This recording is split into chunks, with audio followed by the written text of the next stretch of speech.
Happy winter meetings, everybody. Let's talk about it all today on Locked On Tigers. You are Locked On Tigers, your daily Detroit Tigers podcast. Part of the Locked On Podcast Network, your team every day.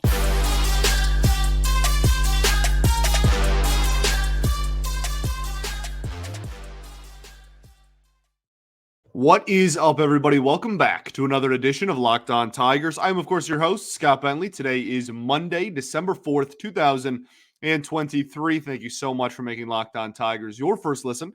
Every single day, we are free and available wherever you get your podcasts, including YouTube, part of the Locked On Podcast Network, your team every day. Today's episode is brought to you by FanDuel. Make every moment more. Right now, new customers can get $150 in bonus bets with any winning $5 moneyline bet. That's $150 if your team wins. Visit FanDuel.com/lockedon to get started. Alrighty. It is like Christmas morning every morning this week for me. This is one of my favorite weeks of the entire year. I absolutely love it. Winter meetings is officially here. And for those who are maybe unaware of the magnitude of winter meetings, this is where a majority of like big moves that happen in the offseason will be made over this week. Now, there have been duds in the past. There have been, it's far from a guarantee. Everything's weird all the time. There have certainly been a couple of years in the past where winter meetings brought us next to no moves and they were super lame and nothing happened and the market got pushed back and closer to, spring training and through January and whatnot. But most years, this is where a vast majority of the big splashes happen, whether it's top name free agents, because all the biggest agents in the world all attend this event. Obviously, every front office is very well accounted for, and there is always a ton of trades. This is just the best week of the year for me. I genuinely, I love it.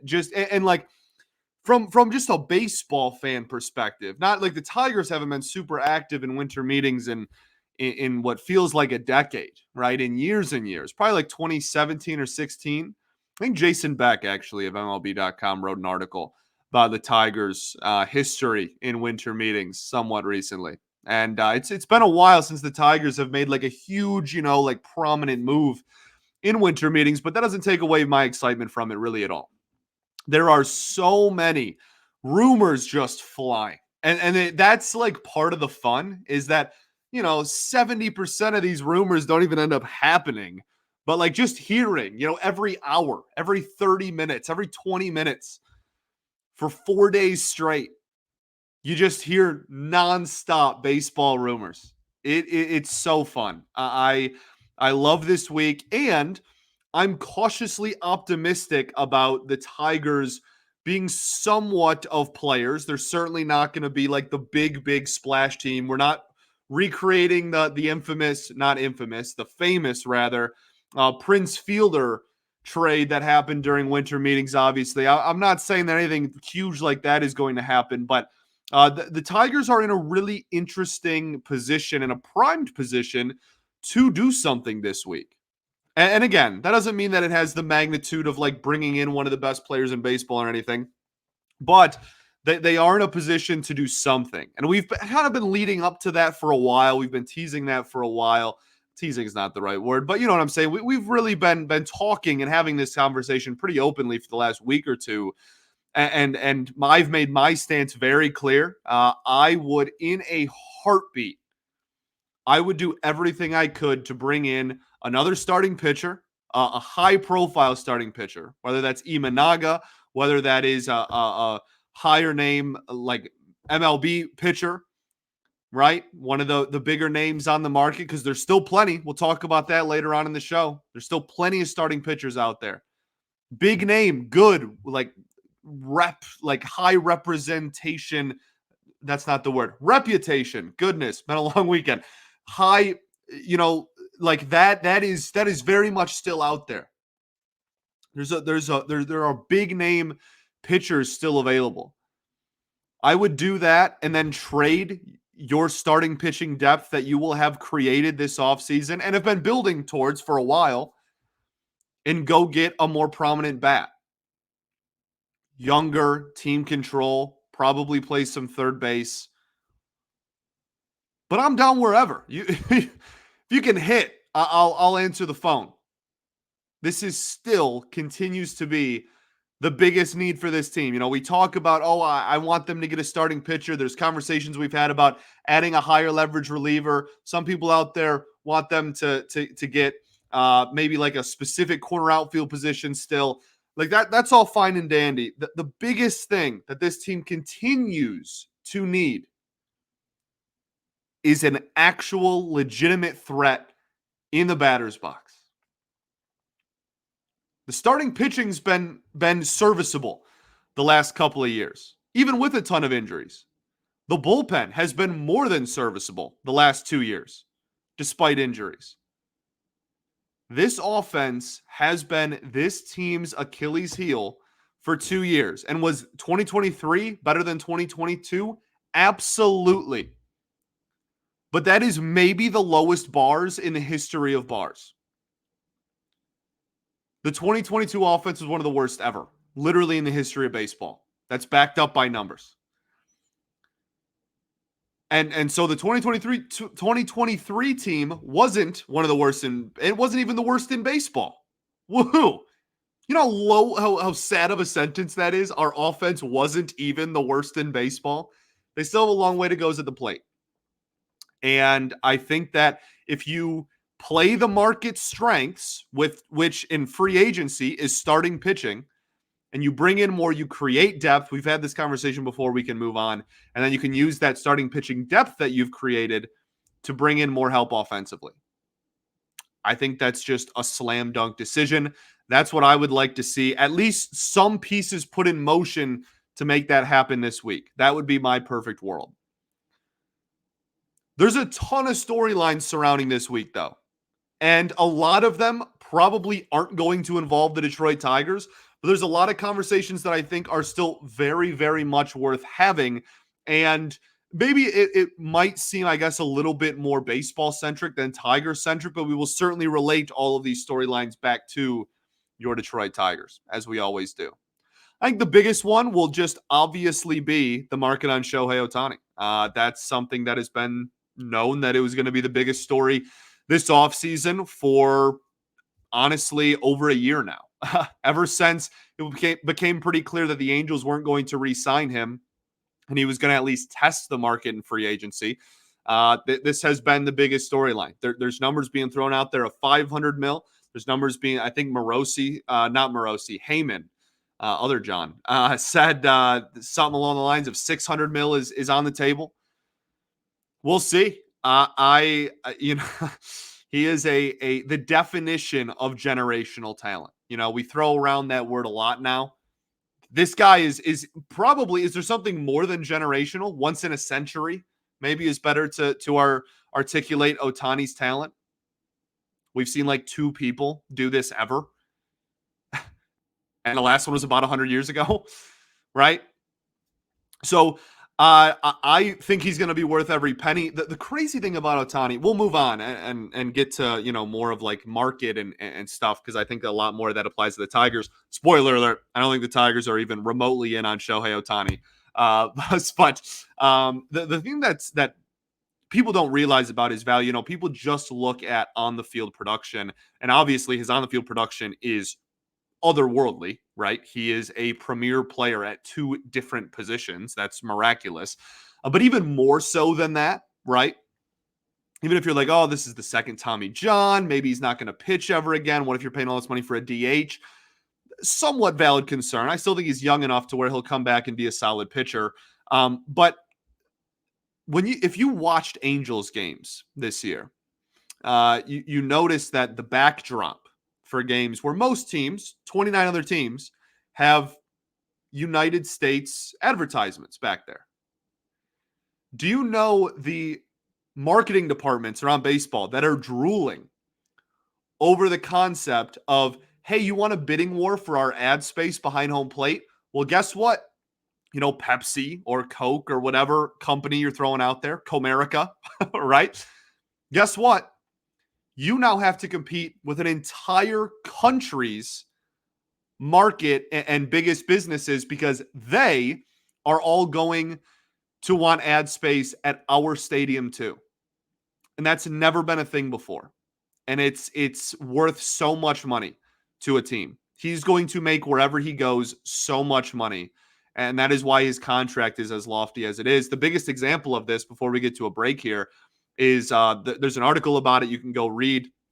Plenty of people covered it when it happened. I think we might have even talked about it on the show this year. When the Angels played the Padres, the Angels were visitors in San Diego.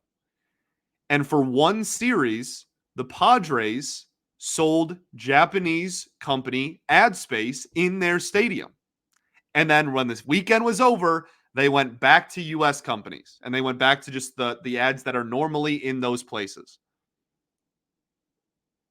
I promise he's going to be worth the money.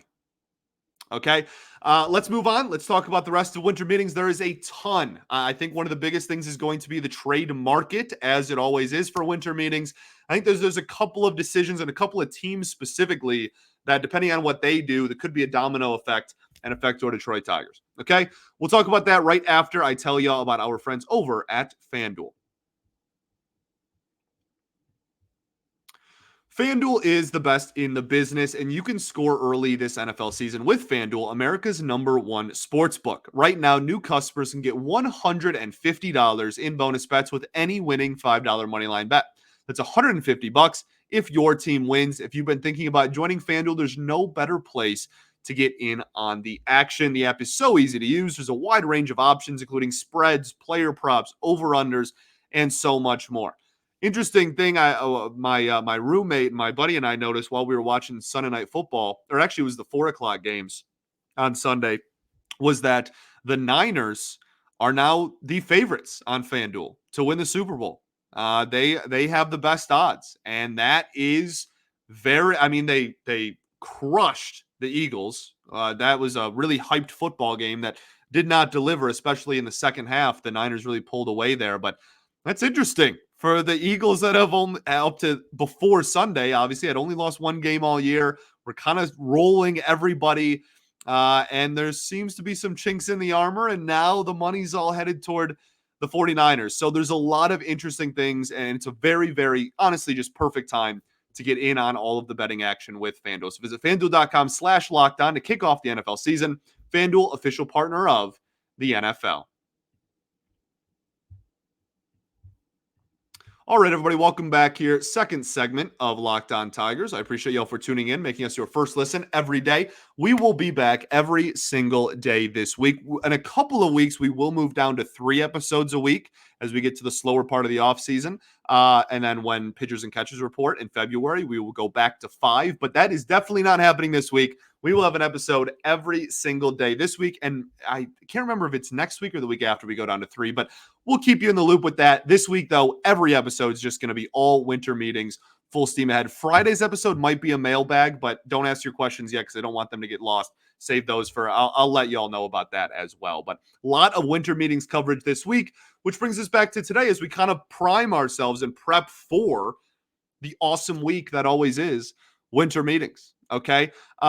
Some of the biggest stories, we already talked about Otani. Obviously, that kind of goes without saying. He is going to be the biggest storyline just until he signs a contract this offseason. Yamamoto, obviously another big one. I know there's some Tigers fans out there that are really holding out hope, holding their breath for, because there was a report that he wanted to sign with a team that had other Japanese players on it. And then the Tigers pretty quickly after signed Kenta Maeda. I would be stunned if they were legitimate players in Yamamoto. I would be. And I'm not saying that to be like a Debbie Downer.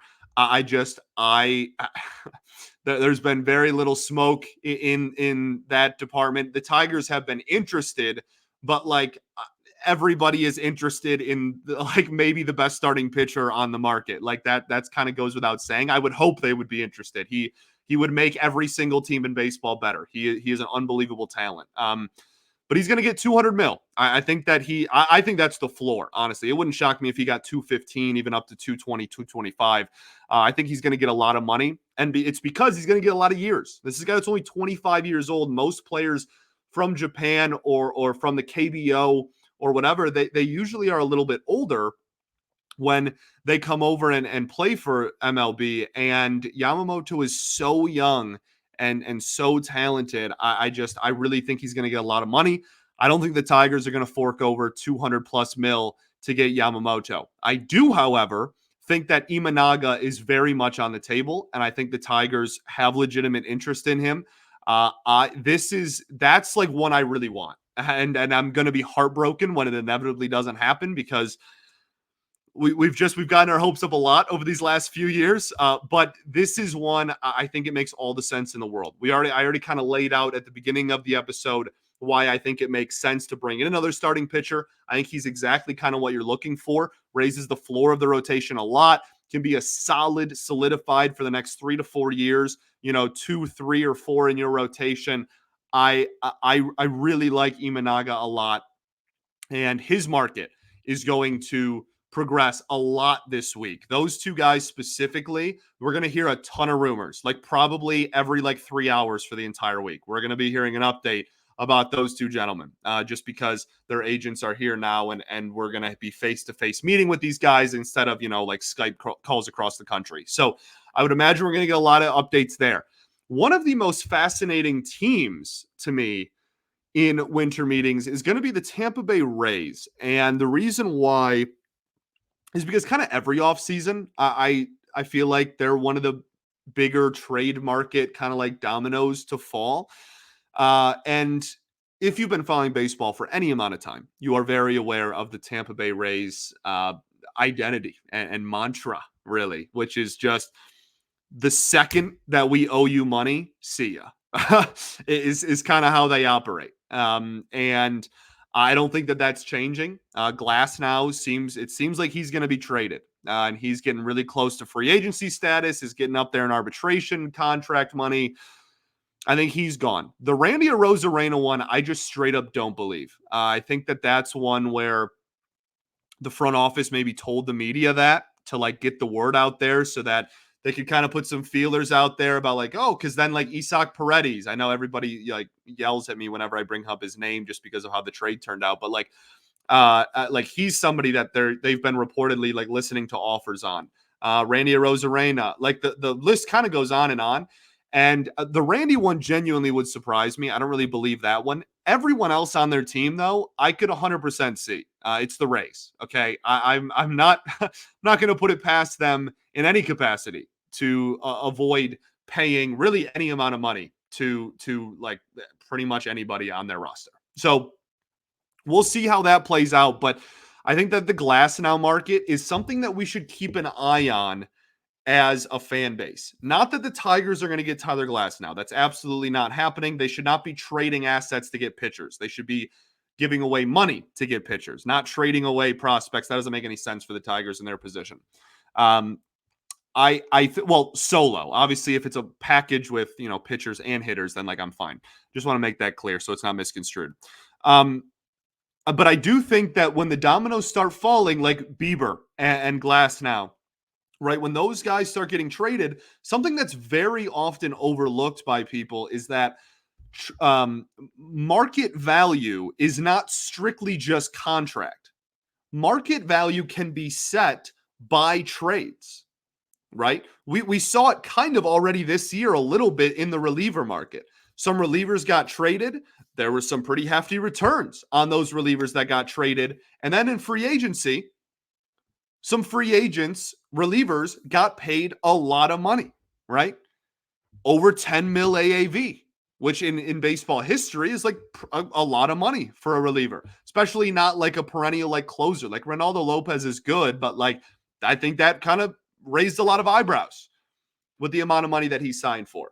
I think it started with reliever trades, and people see the value that, okay, well, that prospect's pretty good. That's a pretty decent return for some, right? And I think that leads us also to the Chicago White Sox, who I think are going to be interested in trading literally everybody not named Luis Robert Jr. And even him, it wouldn't be the most shocking thing in the world to me. I don't think they're going to move him. I think they have him on such a team-friendly deal. They have him like until he's 30 years old on not very much a year. I think they're going to hold on to him. I think it would take a legitimate, huge haul to pry him from that team. And I'm not sure that any team out there is going to be willing to match that price that they're going to set for him. Pretty much everybody else on the roster, though, I could see them moving, and I think they're going to shop. Cease is obviously the big one for that team.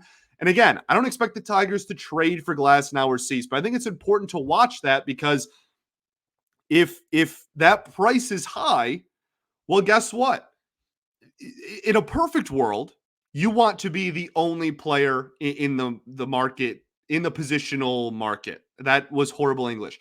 In a perfect world, the Tigers would be trading starting pitchers and no one else in baseball would want or would be also trading starting pitchers. But I think the situation they're in is also not a bad one, right? Because they are clearly the tier down from Glasnow, Bieber, Cease, etc.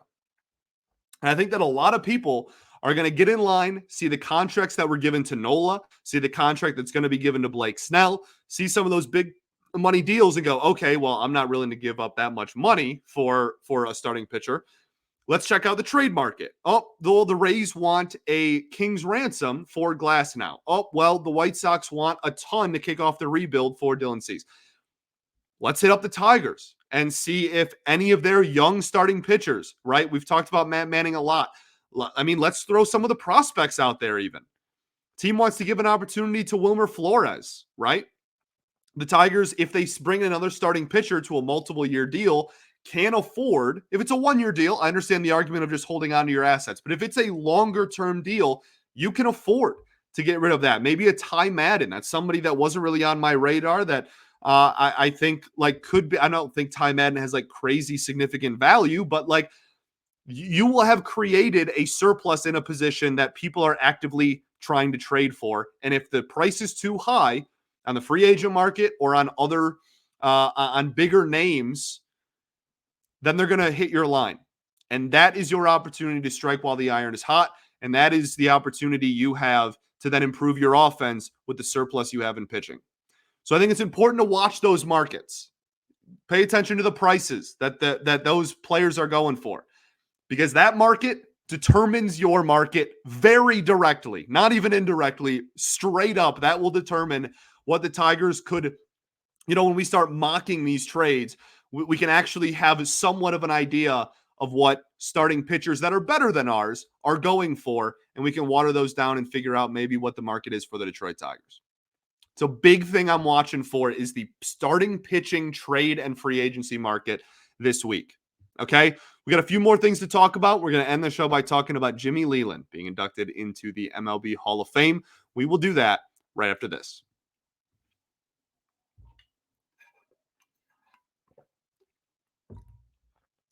All right, everybody, welcome back here. Third and final segment of Locked On Tigers. Appreciate y'all for tuning in. Locked On has also launched the first ever national sports 24/7 streaming channel on YouTube. Locked On Sports Today is here for you 24/7, covering the top stories and sports news of the day with local experts of Locked On, plus our national shows covering every league. Go to Locked On Sports Today on YouTube and subscribe to the first ever national sports 24/7 streaming channel. Alrighty, talking about winter meetings, we talked about a few of the storylines, the Rays, obviously the starting pitching trade market. Another big one, and this is not one that I expect the Tigers to be players in at all. Juan Soto, obviously going to be one of the biggest storylines of the week as well. It sounds like there's a lot of momentum and a lot of smoke in the direction of the Padres trading Juan Soto. And there was a lot of reports about them wanting to cut payroll. And do not get it twisted. When Juan Soto is a free agent, he is going to make an unbelievable amount of money because he is one of the most talented young hitters in this entire sport. There's an argument he is the most talented young hitter, whatever you determine the age for like young in terms of baseball players is. There is a legitimate argument that he would be 1-1 in that category. And so he's going to get a lot of money.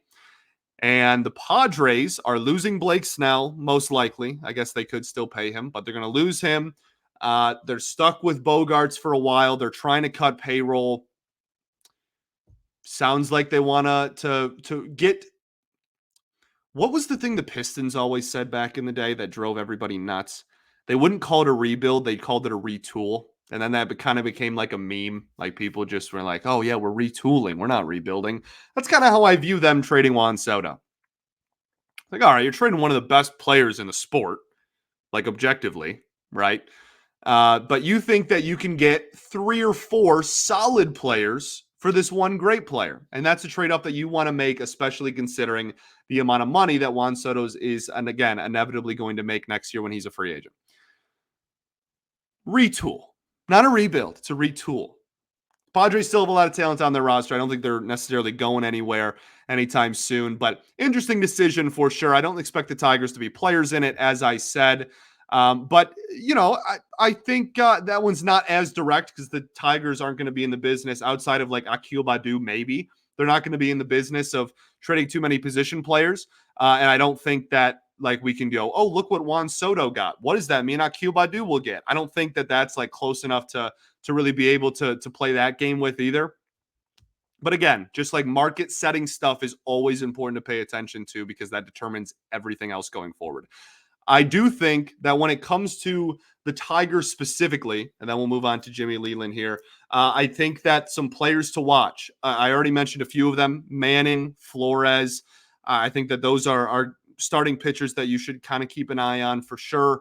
And then Akil Baddoo, we've talked about it a lot this offseason already. I think if there was one position player to get moved, it would most likely be Akil Baddoo. And it's just because of an abundance of lefty outfielders already on this roster, on this 40-man roster, and then just like in this organization, period.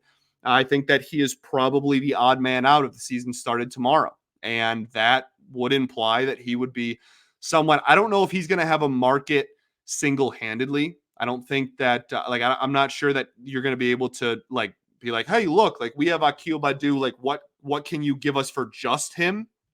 But I do think that if a team comes calling about starting pitching help, that you can raise the return and raise the value of what you are going to get by including Akil Baddoo in a package. So that's kind of what I'm looking for. I'm not sure he gets moved on his own, but it would not shock me. I'd even say it's somewhat likely, maybe not this week, but over the course of the offseason, I'm very close to 50-50 on it. Maybe I'm 51-49 he gets moved. I really do think that there's a strong chance that Baddoo gets moved, and this is the week where a lot of moves happen. So that's another name to keep an eye out for, obviously, as well. The schedule this week, there's a lot. I know that Jason Beck of MLB.com wrote an article kind of breaking down the schedule. So be sure to check that out. Go support Jason. He's great at his job as well. One of our great beat writers. So there's definitely, like I said in the article, there's a schedule there, so you can see kind of what happens every day. I know AJ Hinch has media availability earlier in the week. Then the Rule 5 draft is later in the week. We'll do a full like Rule 5 breakdown later in the week. The day that the Rule 5 is, it'll be that episode. Okay, it's either Wednesday or Thursday. So we will have a full kind of like Rule 5 prep closer to the actual draft, which is always one of the last things on winter meetings. So that's later. But that's always something, the Tigers have picked in the Rule 5 draft a lot of years in a row. So I'm very interested to see what they have. We'll take a look at kind of the player pool, who are some of the bigger names in it. There's already been some hints that the Tigers may be wanting to add kind of another reliever, especially if there's a lefty reliever. That would probably be in their best interest, but we will see. Yeah, you have to keep that player in the Rule 5 draft on your roster for the entire season. So the front office has to be confident that you are talented enough to be able to do that. And oh my goodness, Jared Kelenic just got traded to the Braves.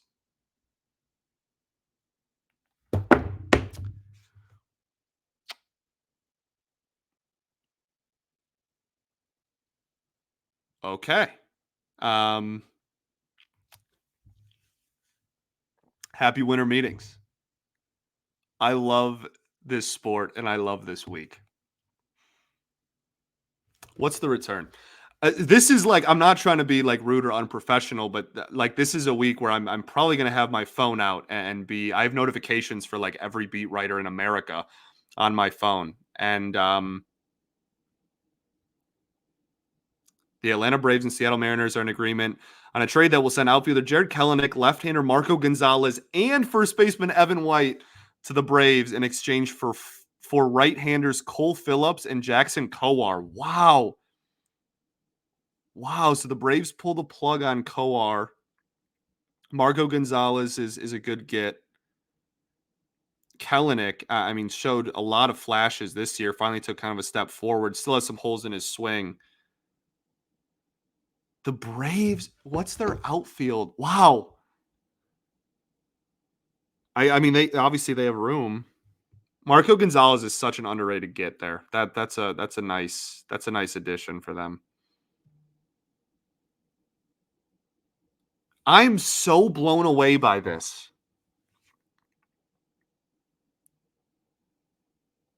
The Braves and Cole Phillips and Jackson Kowar.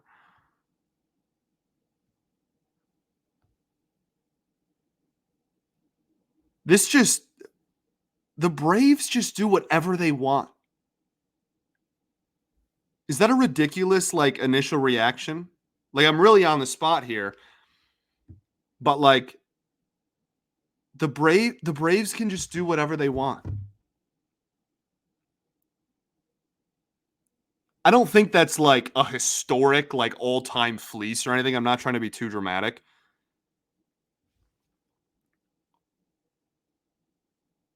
But like that really feels like a good deal for the Atlanta Braves.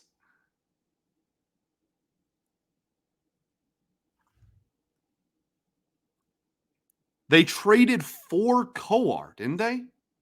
And now they just flipped him for a lefty and a young up and coming outfielder who had like a real, I mean, he obviously kind of flustered out toward the end of the year. Wow, we got to move on. I've spent like 3 or 4 minutes just staring in disbelief here.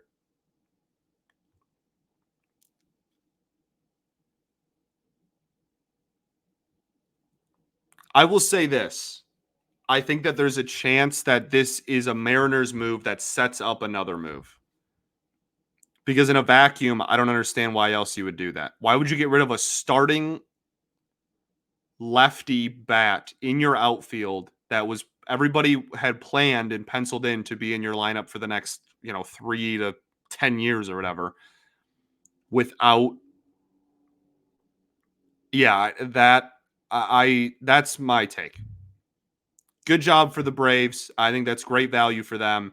The Mariners, I think that this has to be a move to set up another move. You know what? The only thing that sucks about winter meetings, let's get real, okay? Peek behind the curtain. I think the only thing that's going to suck about this week is that I am not going to be able to record episodes at like 1 p.m. I'm going to have to wait until like late at night all week because I don't want me to record something at 3 and then a trade happens at 6 and I have to redo the whole thing anyway. Worth it though. Jim Leyland, Hall of Famer. Longer episode because I didn't expect this huge trade to just happen right in the middle of it. So I apologize for that. But Jimmy Leyland getting into the Hall of Fame. Only one person on the committee did not vote for Leyland. I believe he got, was it 15 of 16 or 17 of 18? He got 94% of the vote. Only one person didn't. So some mathematician can figure that out. It's one of those two for sure. Good for Jimmy. Good for Jimmy Smokes, man. That is, I mean, that is my childhood, right? I will forever love that man with all my heart. There are very few people that have anything bad to say about Jim Leyland. He is a baseball guy through and through. He has managed countless Hall of Famers. He has managed, obviously got the ring in Florida, managed a really, really good Pirates team, managed a really, really good Marlins team, and managed a really, really good Detroit Tigers team. He fell in love with the city of Detroit. He fell in love with the organization and has been a part of the organization ever since he retired as manager. I hope that he is represented by the Detroit Tigers in the Hall of Fame. But that's kind of one where I would completely, I would be okay if it was like the Pirates. I'd be a lot more understanding of that. But I really hope that he, just because of the magnitude that he says the Tigers had on his career and his life, I would really like for him to be represented by the Tigers. But whatever the case, that's not even really too important to me. I'm just so happy for him. I honestly was really worried he wasn't going to get in, and he is unbelievably deserving. He is, again, one of the more prominent managers in the history of baseball. I've said this before, and I'll say it again. When it comes to Hall of Fame voting, and I know this isn't like super analytical, and analytics obviously are a big part in how I break down the game. And I'm not trying to like say that they're not important. I know that people try to get on one side of the aisle or whatever. I think truth is always somewhere in the middle, baby. And I really do think that it's a healthy combination of both, and you got to walk that line as best you can.